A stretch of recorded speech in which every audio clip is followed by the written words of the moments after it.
আসসালামু আলাইকুম রহমতুল্লাহ।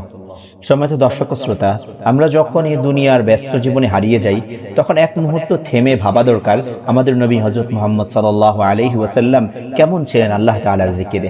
আল্লাহ সুবহানাহু ওয়া তাআলা বলেন, ইয়া আইয়ুহাল্লাযীনা আমানু যকুরুল্লাহা যিকরান কাসীরা, হে ঈমানদারগণ তোমরা আল্লাহ সুবহানাহু ওয়া তাআলার অধিক পরিমাণে জিকির করো। নবী করিম সাল্লাল্লাহু আলাইহি ওয়াসাল্লাম ছিলেন এর পূর্ণ বাস্তব রূপ।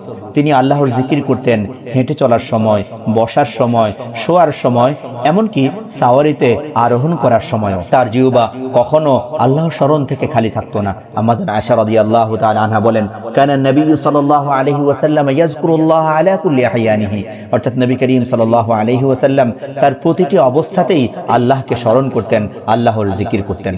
ভাবুন তো, যিনি নবী, যিনি নিষ্পাপ, তার জীবন জিকিরে ভরে গেছে, আর আমরা গুনাহে ভরা মানুষ কেমন করে জিকির ছাড়া থাকতে পারি? সম্মানিত দর্শক ও শ্রোতা, আজ আমরা মোবাইল হাতে ঘন্টার পর ঘন্টা কাটাই, কিন্তু আঙ্গুলের তাসবিহে কয় মিনিট ব্যয় করি?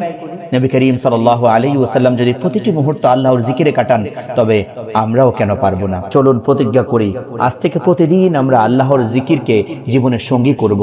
সুবহানাল্লাহ, আলহামদুলিল্লাহ, আল্লাহু আকবার, লা ইলাহা ইল্লাল্লাহ।